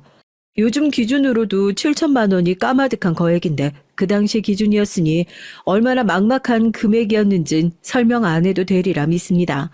그러니까 그 7천만 원가량을 갚으려면 이제 황새 따라가다 가랑이가 찢어질지언정 죽도록 발버둥 쳐야만 하는 뱁새가 되어야만 했어요. 내가 뭘 했니? 내가 뭘 했어? 내가 당신은 주식의 주자도 모르고 초짜라고 그랬잖아. 그 잘난 500만 원, 그거 수익 냈을 때 멈췄어야지. 아, 왜 멈추지를 못하고 끝까지 가버리냐고. 도대체 왜? 그리고 내가 뭐라 그랬어? 혼자라면 망해도 되지만 처자식 딸려 있으면 죽어도 망하면 안 된다고 그랬잖아. 근데 이게 뭐야? 아, 누가 이렇게 되고 싶어서 이렇게 됐냐? 아, 나도 잘 되고 싶었어. 성공할 줄 알았다고. 아, 근데 망한 걸 어떡하냐? 내가 당신이 주식하는 거 처음 알았을 때 왜 그렇게 싫어했는 줄 알아? 왜 그렇게 기를 쓰고 반대했을까? 그거 바로 당신 허영심 때문이야. 우리보다 못 사는 사람들은 그 눈에 보이지도 않고 그저 우리보다 잘 사는 사람들만 그 눈에 담으면서 자꾸 그렇게 되고 싶어 했으니까. 닿지도 못할 이상한 꿈만 꾸면서 허상 속에 사는 사람이었으니까. 내가 그런 당신 잘 알았기 때문에 결국엔 일 그르칠 거라는 걸 예감했고, 그래서 미친 듯이 주식하는 걸 말리고 싫어했던 거야. 근데 지금도 한번 어디 봐봐. 당신은 아직도 정신 못 차렸잖아? 잘난 놈들 부러워하고 배 아파하고, 아, 그렇게 되고 싶어 한 게, 그게 죄야? 당신은 당신 형이 허세만 부리다가 어떻게 망했는지 그걸 다 파놓고도 이러는구나. 정말 답이 없다. 내가 당신하고 더 살아야 될 이유를 못 찾겠어. 이 집도 이제 정리하게 된 마당인데 그냥 우리 부부 관계도 이쯤에서 정리하는 건 어때? 그 편이 낫지? 나 혼자서 그 빚도 안고 뒤지라는 거야? 사람이 어쩜 그렇게 냉혹할 수가 있냐. 죽어도 같이 죽는 게 부부 아니냐고. 애정이 없으면 우리라도 있든가. 아, 정말 너무하잖아. 아버진 빚을 같이 갚아야 하는 거 아니냐며 따지셨어요. 그 앞에서 엄만 정말로 너무하는 건 바로 당신 아니냐며 응수하고 계셨고요. 큰 돈을 벌고 마시겠다던 아버지의 자신감은 온데간데 사라져 있었고 악에 바친 울분만이 그 자리를 대처하고 있을 따름이었죠. 전 이게 다 어떻게 된 비극일지 싶어서 그때부터 힘이 좀 빠졌던 것 같아요. 갚아야 될 빚 때문에 이 집에서도 더 이상 살 수가 없었으니 집에 있어도 자꾸만 슬프고 힘든 기분만 들었습니다. 아버지가 주식으로 돈을 날리셨다는 소식에 친가 쪽은 침묵을 지켰고 간간히 깊은 한숨만 쉬었어요. 반면에 외간 분노를 터뜨리며 갈 데 없으면 와서 살라고 했고요. 살던 집이 정리가 되고 전 외할머니께서 계신 외갓집에서 지내게 됐습니다. 엄마도 함께였는데 밤낮 없이 돈을 벌기 위해 바빠지셔서 얼굴을 보고 대화를 하는 일은 드물어졌어요. 그리고 아버진 함께가 아니었습니다. 어디에 계신지 궁금했지만 돈을 버시느라 너무 바빠서 같이 지낼 수 없다는 대답만 들었죠. 그러다가 어느 날 절 딱하게 쳐다보시던 외할머니께서 진실을 알려주시길 아버지가 당신의 본가인 제 친가에서 지내고 계신다고 했어요. 자식들이 죄 그 모양이라서 그 양반들도 참 안됐다. 혀를 끌끌 차신 외할머니께선 다른 얘기도 들려주셨는데 그건 바로 아버지의 친형, 그러니까 제 큰아버지 또한 과거에 돈을 크게 날리신 적이 있었다는 사실이었어요. 큰 돈을 벌려고 하시다가 그렇게 된 거였는데 고향 친구분의 성공을 보고 자극받으신 나머지 무모하게 도전을 하셨다가 망하신 거였죠. 차라리 자기 혼자 너무 잘 되고 싶어서 그런 마음에 무모하게 굴었던 거라면 이해라도 되지만 다른 사람이 성공해서 잘 사는 모습을 보고 너무나도 배가 아파서 자기도 그렇게 될 수 있다는 위험한 신념을 가지고 무모하게 굴었다가 크게 실패를 겪은 모습은 동정표를 얻기도 힘든 거라면서 외할머니께선 그리 씁쓸한 사족을 덧붙이셨어요. 듣다 보니까 큰아버지나 저희 아버지나 비슷한 구석이 있는 것 같더라고요. 형제끼리 그런 점이 닮은 모양이었습니다. 만약에 큰아버지가 그렇게 무모한 일을 벌이지 않으셨다면 지금쯤 어땠을까? 우리 아버지가 괜히 허영심 안 갖고 주식만 하지 않으셨다면 난 지금쯤 내 방 침대에 누워있겠지? 하지만 내 방도 내가 좋아하던 그 침대며 이불도 이제 영원히 나에게 돌아오지 않아. 잃는다는 건 바로 이런 거구나. 전 이제 사춘기에 접어들고 있는 중학생이었고 밤낮 없이 일 때문에 피곤해서 눈밑이 퀭한 상태였던 엄만 저와 여유롭게 마주 앉아 대화를 나누실 틈도 많지 않았지만 그럼에도 저에게 이런 조언만은 꼭 남겨주셨어요. 우리 예쁜 딸, 엄마가 부잣집에서 낳아주지 못해서 미안해. 능력 있는 부모 밑에서 태어났다면 우리 딸이 지금쯤 더 행복하고 즐겁게 하고 싶은 거 다 하고 배우고 싶은 거 다 배우면서 그렇게 지낼 수 있었을 텐데. 그치? 하지만 그런 생각만 하면서 슬퍼하다 보면 사람이 무기력해지는 법이고 자꾸 부정적인 생각만 하면서 현실에 만족하지 못하게 된단다. 다른 게 불행이 아니라 남과 비교하면서 날 불행하다고 여기는 게 바로 불행인 거야. 엄마, 아버지 때문에 그래요? 난 우리 딸이 자기 아버지만큼은 절대 안 닮았으면 좋겠다. 때론 막말하고 힘들고 억울하고 화려하고 멋진 고층 빌딩을 바라보면서 왜 저기에 속할 수 없느냐며 좌절되는 순간이 있겠지만 그걸 다 이겨내야 돼. 아니, 이기려고 하지 말고 아예 무시해야 돼. 자기만의 길을 가고 자신만의 인생을 개척해서 살면 되는 거야. 사람이 분수를 알고 분수에 맞게 살아야 한다는 소리가 괜히 있는 게 아니라는 걸 우리 딸이 살면서 절대 잊지 말았으면 좋겠다. 남들 눈에 멋져 보이는 거 그거 그렇게 중요하지 않아. 내 자신이 스스로가 만족하면서 멋진 하루 보냈으면 그걸로 된 거야. 남의 시선이 뭐 그리 중요하니? 전 왠지 그렇게 말씀해 주실 때마다 고단해 보이는 엄마의 얼굴에서 괜스레 눈물이 얼핏 보이는 것 같은 착각이 들었어요. 그래서 꼭 그렇게 하겠다고 매번 약속을 드릴 수밖에 없었죠. 자식에게 분수에 맞춰서 살라고 조언을 해주는 부모가 세상에 몇이나 될까요? 그리고 그런 조언을 끊임없이 해주기까지 얼마나 많은 가슴앓이가 있었을까요? 전 아버지의 일 때문에 신경쇠약에 걸리신 것 같은 엄마의 말씀을 제가 들어드리고 제가 따름으로써 효도를 해야겠다고 다짐했습니다.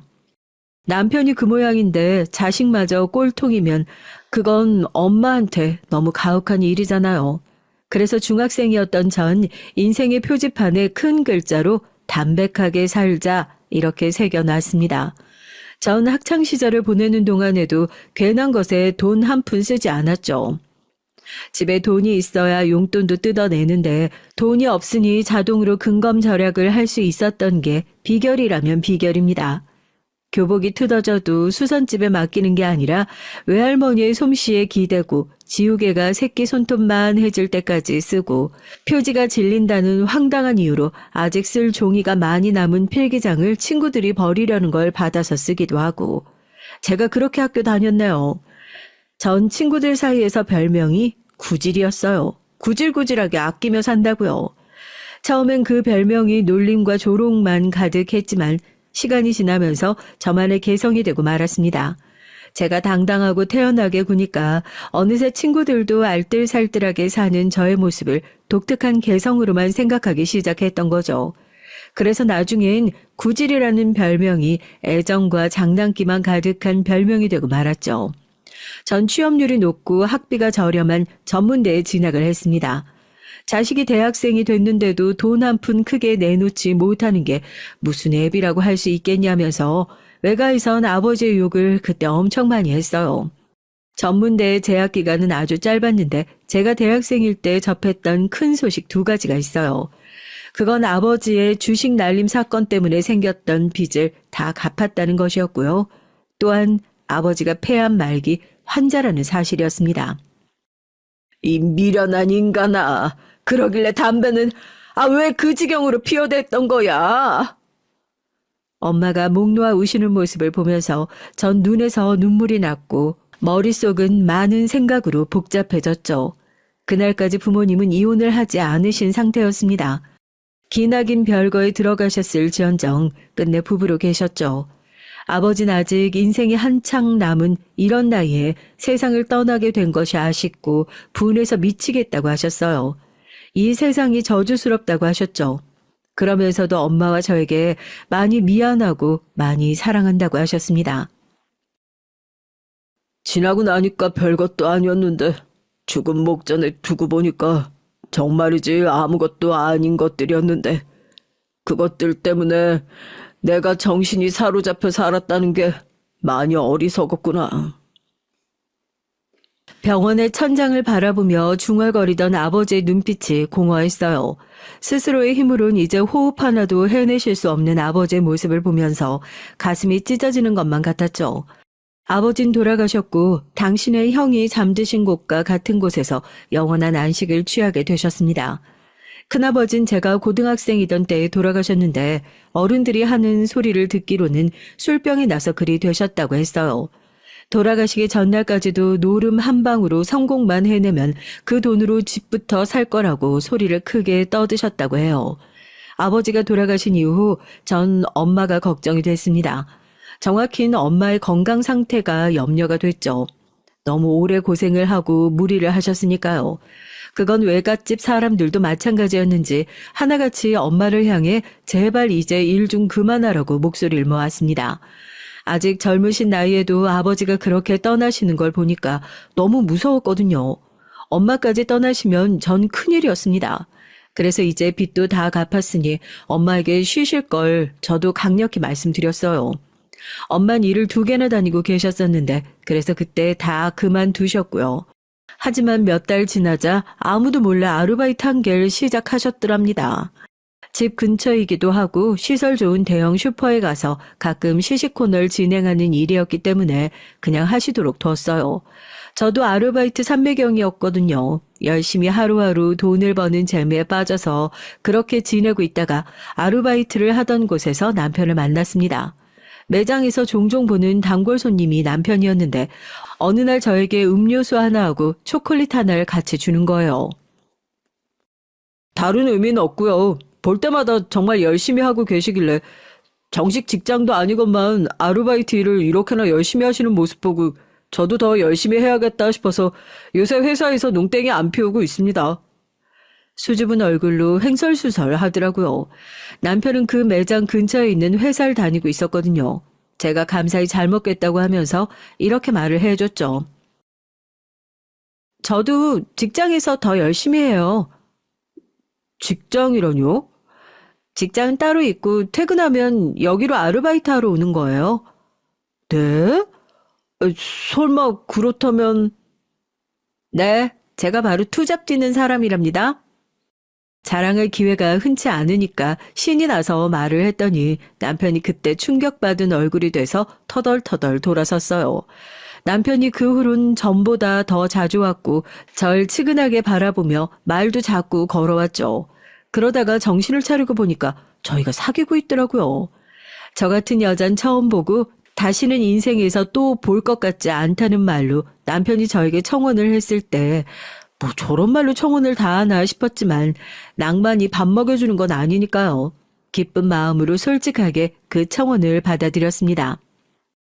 우리 딸이 제발 이상한 놈만 안 만나길 바랬는데 멀쩡한 집안에 멀쩡한 남자 만나서 결혼할 줄이야. 이제 난 소원 더 없다. 엄마는 감격에 차서 눈물을 흘리셨어요. 외가 식구들도 전부 잘 됐다고 이게 바로 경사라고 하면서 신이 났고요.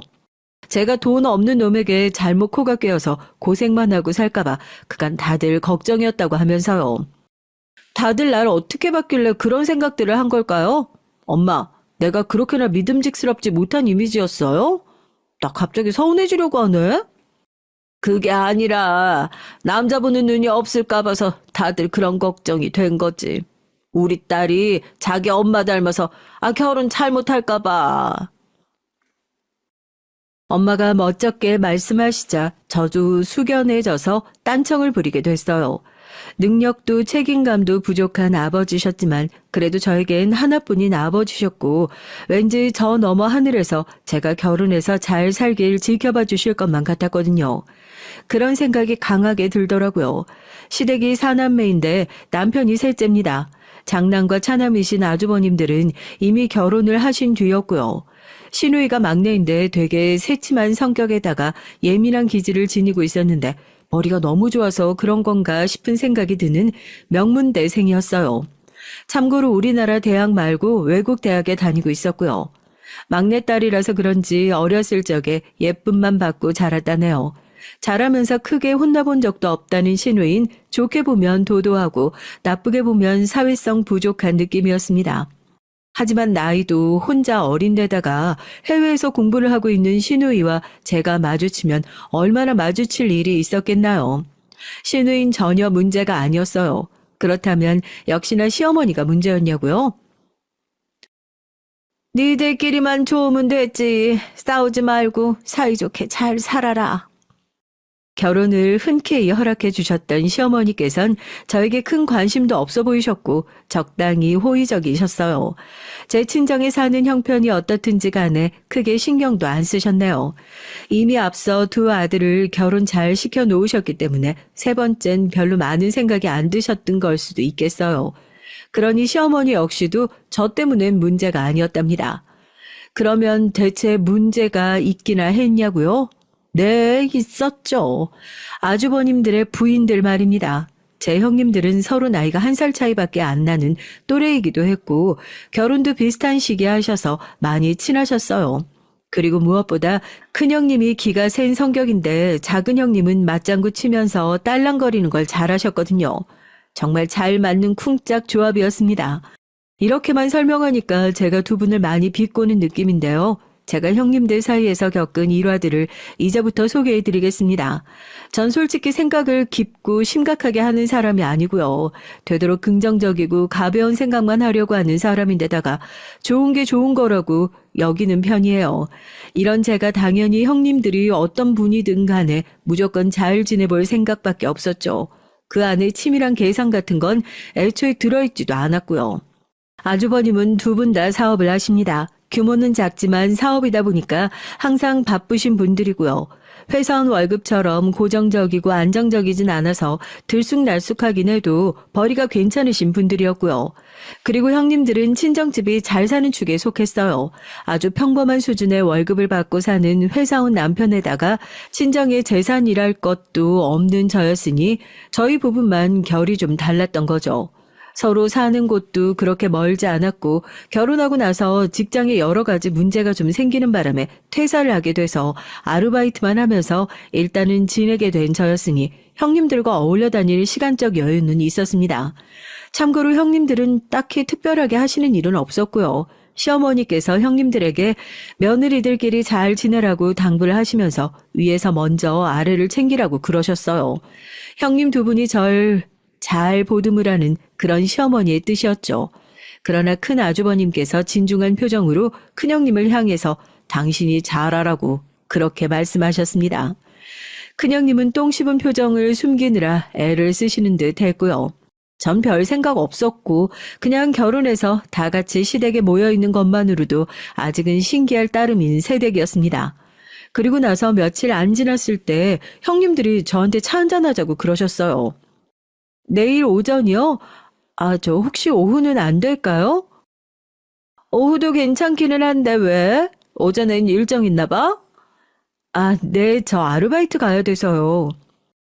직장 그만둔 지 얼마 안 됐잖아. 동서 바로 지난주까지 직장 다니다가 거기에서 문제 생겨서 그만둔 거 아니야? 그게 얼마나 됐다고 벌써 아르바이트를 구했어? 모르셨구나. 그건 그거고요. 이거 아르바이트는 원래도 하고 있었어요. 직장 따로, 아르바이트 따로? 네, 아르바이트는 원래 주 3일만 하고 있었는데 직장 그만두게 되면서 하루 더 늘려서 주 4일 하기로 했어요. 원래 같았으면 내일 오전에 시간이 나는 건데 근무 하루 늘어난 요일이 마침 내일이라서 딱 아쉽게 됐네요. 그럼 내일 오후에 뵈면 되는 거죠? 뭐 그렇게 하자. 큰형님의 목소리가 상당히 떨떠름하게 들리는 느낌이었는데 당일이 돼서 약속 장소에 나가보니 표정은 더 떨떠름하시더라고요. 큰형님의 오른팔이자 전속 딸랑이인 작은 형님도 이미 동화가 완료됐는지 함께 떨떠름한 눈빛으로 절 훑어보셨고요. 저기 동서, 그 티셔츠 너무 유행이 지난 거 아니야? 요새 누가 그런 프린트 있는 티셔츠를 입어? 3년 전까지나 입었지. 저 이 티셔츠 산지 딱 3년 됐는데 신기하네요. 기가 막히게 아시네요. 뭐? 그러면 3년이나 그 옷을 입었단 소리야? 유행 다 지나간 끝물에 산 것도 모자라서 그걸 여태 입었어? 네, 전 이게 편하고 좋더라고요. 청바지든 까만 바지든 코디하기도 쉽고요. 난 유행 지난 건 못 입겠더라. 그래서 난 2월 상품 내려오는 아울렛 같은 데선 옷을 아예 안 사잖아. 형님도 그러시죠? 작은 형님이 떨떠름한 눈빛으로 절 훑어보시며 핀잔을 내뱉으시다가 돌연 부드러운 목소리로 큰형님을 향해 물으시더군요. 그러자 큰형님이 갑자기 거만한 자세로 다리를 꼬시면서 양팔은 의자 팔걸이에 턱 놓으시더니 고개를 끄덕이셨습니다. 다른 대답 없이 고개만 끄덕이신 것에서 똥폼을 무척 잡으시는 걸로 보였죠. 하지만 작은 형님은 왠지 모르게 뿌듯한 얼굴이 되어 계셨고 저에게 마실 메뉴를 얼른 고르라고 하셨어요. 가격을 확인한 저의 눈이 튀어나갈 뻔했죠. 5,000원. 한 잔에 5,000원. 한 시간을 일해야 벌 수 있는 돈인데 꼴랑 이거 한 잔 마시기 위해서 5,000원을요? 저도 모르게 놀라서 중얼거리고 말았습니다. 하지만 저도 최소한의 눈치가 있는 사람인데 당연히 주문을 안 할 생각은 없었고요. 그냥 생각보다 가격대가 높아서 좀 놀랐을 뿐이죠. 그런데 제가 중얼거린 걸 들으셨는지 형님들이 당황한 기색들을 하고 계셨고요. 그러더니 서로 시선 교환을 하시면서 웃음을 꾹 참는 것 같은 표정을 지으셨습니다. 전 민망해서 애써 그 모습을 못 본 척 했고요. 아직 서로의 이모저모를 잘 몰랐을 때였으니까 대화 주제가 거의 그런 쪽으로 흘러갔죠. 제가 새로운 입장이었으니 거의 제 소개가 주가 됐는데요. 저희 엄마가 월세집에 사신다는 걸 아시고 큰형님이 하마터면 커피를 뿜으실 뻔했어요. 뭐 월세? 아니 연세도 있으신데 웬 월세? 저희 엄마 그렇게 안 늙으셨는데 원래는 외할머니 댁에서 살다가 나오게 된 거라 월세로 구하게 됐던 거예요.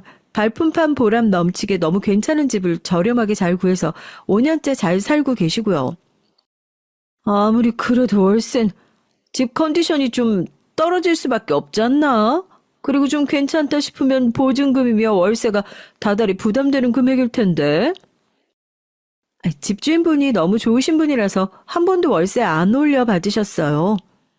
생각할수록 너무 뿌듯한 사실이었기에 자랑이라도 하듯 눈빛을 반짝 빛내면서 말씀드렸는데 그러자 형님들이 마치 별종을 바라보듯 희한한 눈초리로 절 동시에 쏘아보셨습니다.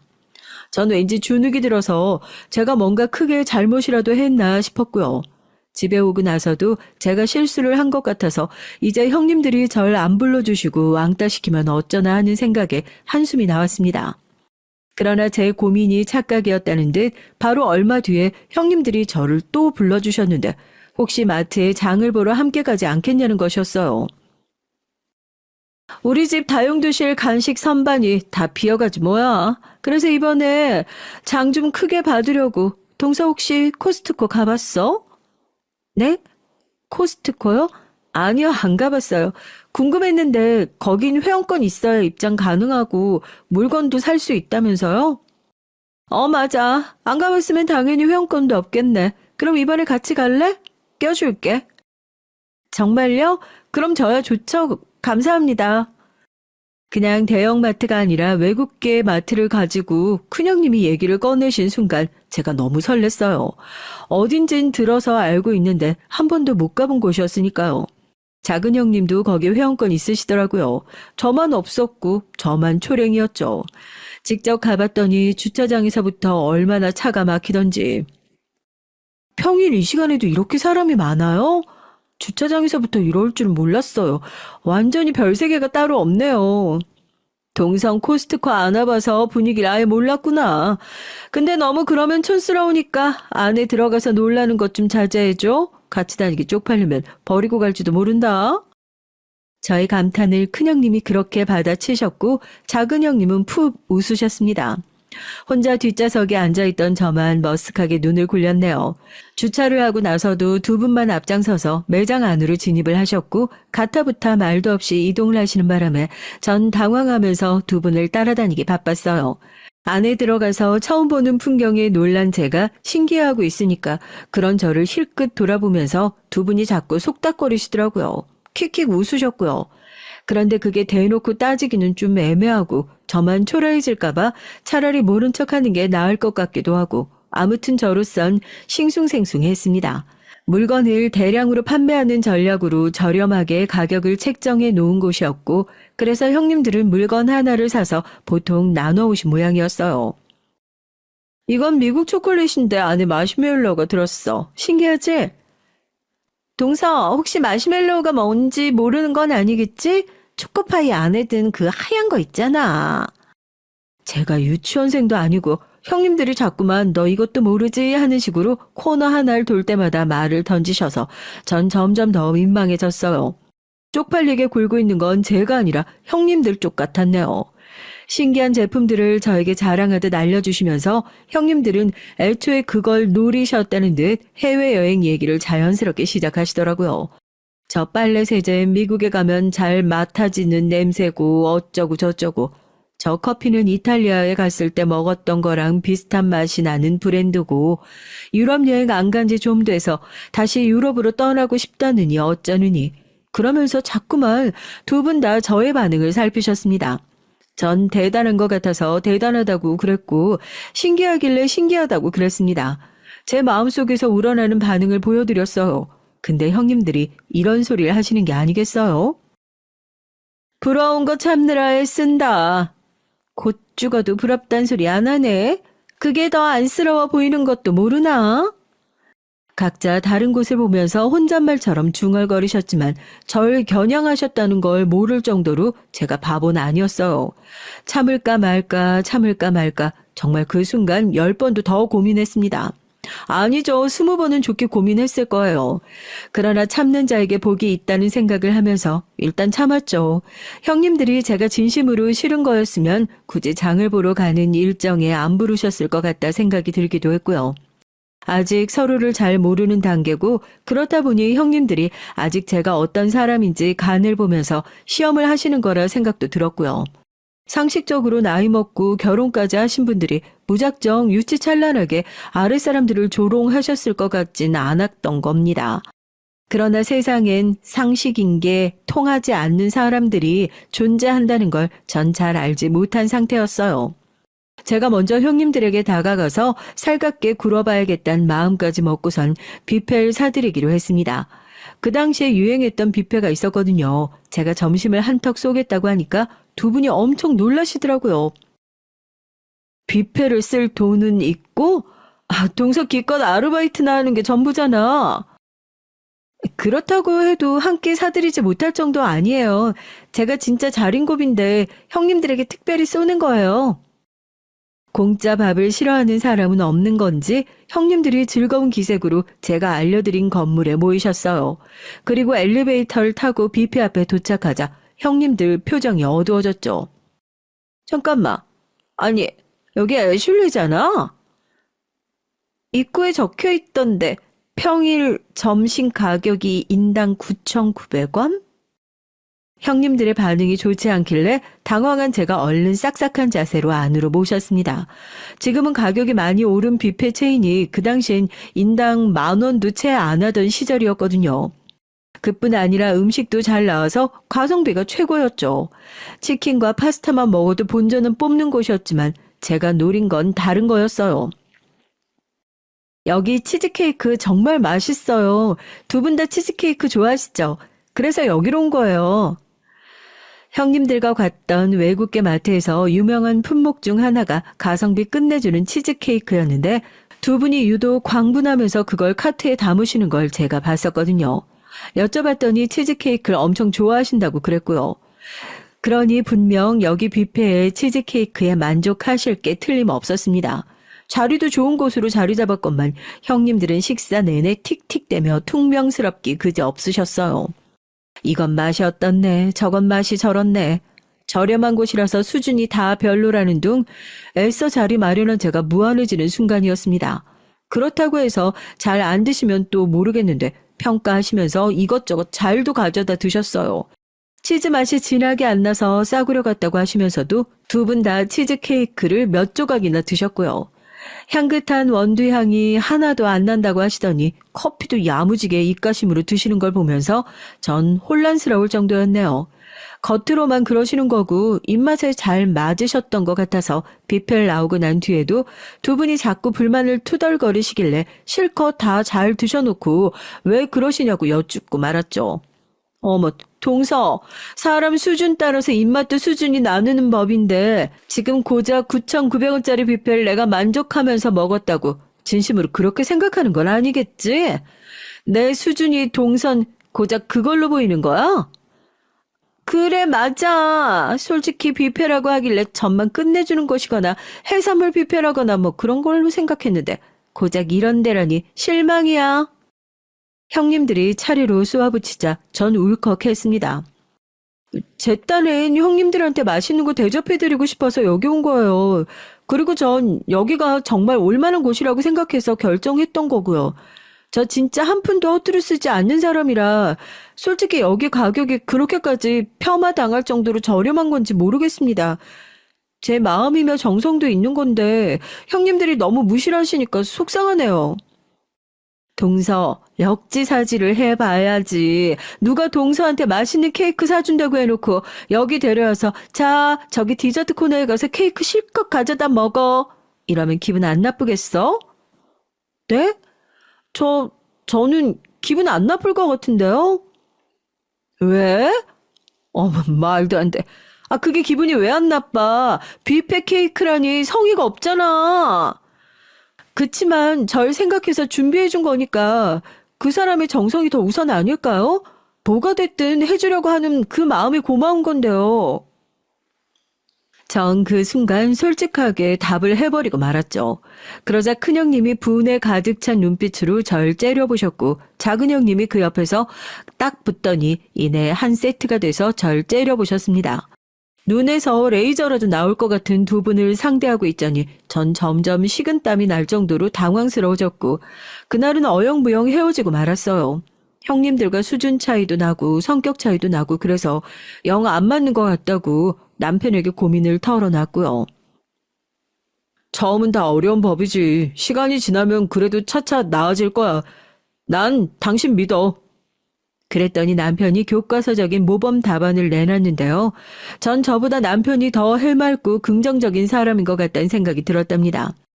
에라 모르겠다 싶어서 저도 너무 생각을 깊이 하지 않기로 했고요. 얼마 뒤 시댁에 다들 모였을 때 곧 저의 생일이 다가온다는 얘기가 가볍게 나왔어요. 그러자 형님들이 제 쪽을 보시면서 여자들끼리 따로 모여서 가볍게 축하해도 좋겠다면서 웃어주셨죠.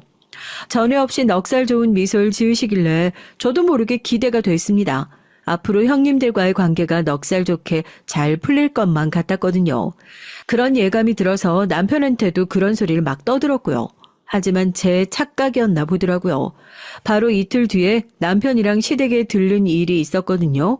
그런데 시댁에 있을 때 형님들이 연락을 받았어요. 시댁 바로 근처에 있는 큰 카페에 와 있으니까 잠시 저보고 나오라고 하셨습니다.